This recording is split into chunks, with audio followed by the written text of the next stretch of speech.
Hello friends, welcome to my YouTube channel Medical Study Point. I hope you all are doing well. So blood platelets, इनका दूसरा नाम है thrombocytes. सो इनको detail में पढ़ते हैं. प्लेटलेट्स क्या होते हैं? वेरी स्मॉल डिस्क, बहुत ही छोटे होते हैं, स्मॉल होते हैं, 2 to 4 माइक्रोमीटर के ये होते हैं डायमीटर में. दे हैव नॉन न्यूक्लियस, इसमें भी न्यूक्लियस प्रेजेंट नहीं होता. Cytoplasm contain a blood clotting substances.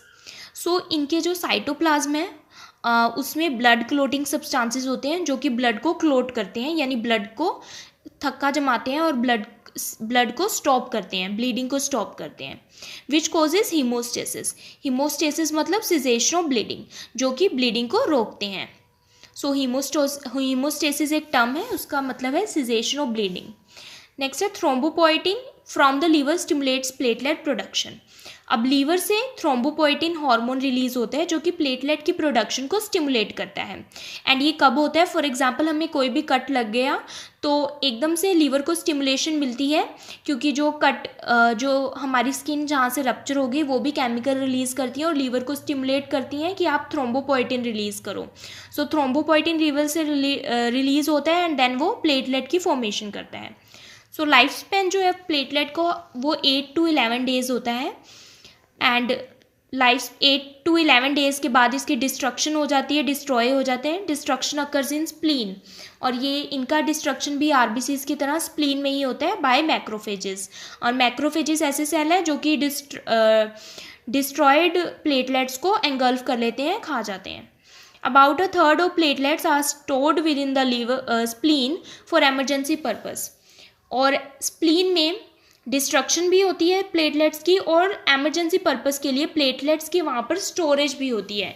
For example अगर बहुत ज़्यादा चोट लग गई, बहुत ज़्यादा इंजरी हो गई, सो एमरजेंसी पर्पस के लिए स्प्लीन से बहुत सारे प्लेटलेट्स रिलीज़ भी होते हैं. नेक्स्ट है formation of thrombocytes. So thrombocytes और ब्लड प्लेटलेट्स कैसे फॉर्म होते हैं? सो ये भी बोन मैरो में ही फॉर्मेशन होती है इनकी, और बोन मैरो में भी प्लूरिपोटेंट स्टेम सेल से ये फॉर्म होते हैं. सो प्लूरिपोटेंट स्टेम सेल्स ऐसे सेल्स हैं जो कि किसी भी सेल टाइप में ट्रांसफॉर्म हो सकते हैं, वेदर इट इज़ आरबीसीज, डब्ल्यूबीसीज और blood platelets. So blood platelets भी प्लूरिपोटेंट स्टेम सेल से ही बनते हैं.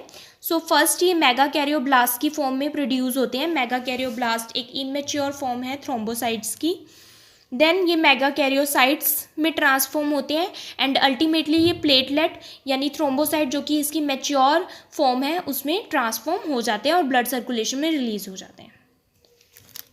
नेक्स्ट है हीमोस्टेसिस. हीमोस्टेसिस यानी सिजेशन ऑफ ब्लीडिंग का रुकना. ये कैसे होता है? सो ये सिंपली 4 स्टेजेस में होता है. सो फर्स्ट स्टेप है वेजोकंस्ट्रिक्शन.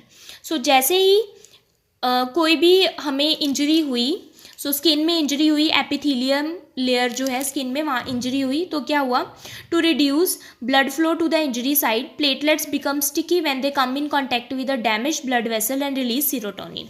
सो वेजोकंस्ट्रिक्शन होती है. वेजोकंस्ट्रिक्शन मतलब वेसल को कॉन्स्ट्रिक्ट किया जाता है, मतलब वेसल को नैरो किया जाता है जहाँ पर भी इंजरी हुई.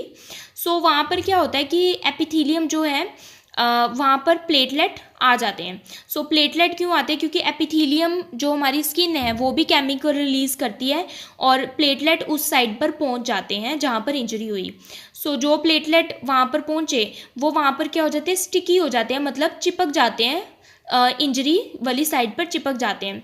और चिपकने के बाद क्या होता है? स्टिकी होने के बाद वहाँ पर ये सीरोटोनिन केमिकल रिलीज़ करते हैं. सीरोटोनिन केमिकल की वजह से वहाँ पर और ज़्यादा प्लेटलेट्स आ जाते हैं. सो इस तरह से वहाँ पर वेजोकंस्ट्रिक्शन हो जाती है और जो डैमेज ब्लड वेसल है वो कॉन्स्ट्रिक्ट हो जाती है. नेक्स्ट है प्लेटलेट प्लग फॉर्मेशन. अब जो अडियरेंट प्लेटलेट्स हैं, जो पहले से ही वहाँ पर चिपके हुए हैं प्लेटलेट, वो और ज़्यादा केमिकल रिलीज़ करते हैं जिसका नाम है एडीपी, एडिनोसिन डाइफॉस्फेट, जो कि और प्लेटलेट को अट्रैक्ट करता है साइट ऑफ इंजरी पे. सो ये आप थर्ड डायग्राम में देख रहे हैं. Platelet adhere to injury site and aggregate to form plug. So एक प्लेटलेट प्लग फॉर्मेशन हो जाता है. ये एक पॉजिटिव फीडबैक मैकेनिज्म है कि जो प्लेटलेट वहाँ पर प्रेजेंट है वो केमिकल्स रिलीज करते हैं एडिनोसिन डाइफॉस्फेट, और वहाँ पर और ज़्यादा प्लेटलेट्स आ जाते हैं उस केमिकल की वजह से, और वहाँ पर एक प्लग फॉर्मेशन हो जाती है जिसको हम बोलते हैं प्लेटलेट प्लग फॉर्मेशन. सो एक तरह की टेम्पररी सील है. और ये विदिन 6 मिनट्स ऑफ इंजरी ये फॉर्म हो जाती है।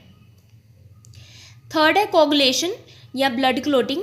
सो ये कॉम्प्लेक्स प्रोसेस है जिसमें क्लोटिंग फैक्टर्स इन्वॉल्व होते हैं। सो कोगुलेशन क्या होता है कि ब्लड का क्लोट बनना। सो ये सारे क्लोटिंग फैक्टर्स हैं। सो ये सब क्लोटिंग फैक्टर्स आप पढ़ सकते हैं। जो मेन क्लोटिंग फैक्टर है वो फिब्रिनोजन, प्रोथ्रोम्बिन यही है। बाकी ये बहुत सारे क्लोटिंग फैक्टर्स ब्लड में प्रेजेंट होते हैं। सो ये इस तरह से होता है स्टेज 1।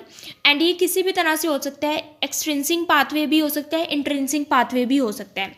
सो एक्सट्रिंसिक पाथवे का मतलब है कि जो डैमेज टिश्यू है जहाँ पर भी इंजरी हुई वो भी केमिकल रिलीज़ करता है, मेनली थ्रोम्बोप्लास्टिन केमिकल रिलीज़ करता है।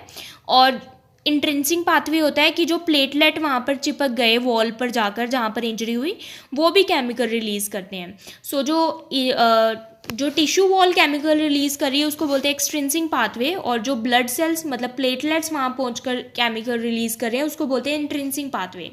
सो उसकी वजह से क्या होता है, इंजर्ड वेसल में प्रोथ्रोम्बिन एक्टिवेटर रिलीज होता है। So prothrombin activator then thrombin में कन्वर्ट होता है, प्रोथ्रोम्बिन के बाद वो थ्रोम्बिन में कन्वर्ट होता है, एंड देन वो फिब्रिनोजन में कन्वर्ट होता है, फिब्रिनोजन को स्टिमुलेट करता है, that is the clotting factor. And then fibrinogen fibrin fibres यानी कि फिब्रिन थ्रेड्स बना देता है उस साइड पे, और देन रेड ब्लड सेल्स में वहाँ पर एक थ्रेड फॉर्मेशन हो जाती है, एंड इस तरह से वहाँ पर ब्लीडिंग स्टॉप होती है और वहाँ एक ब्लड क्लॉट बन जाता है। लास्ट और फाइनल स्टेप है फिब्रिनोलाइसिस।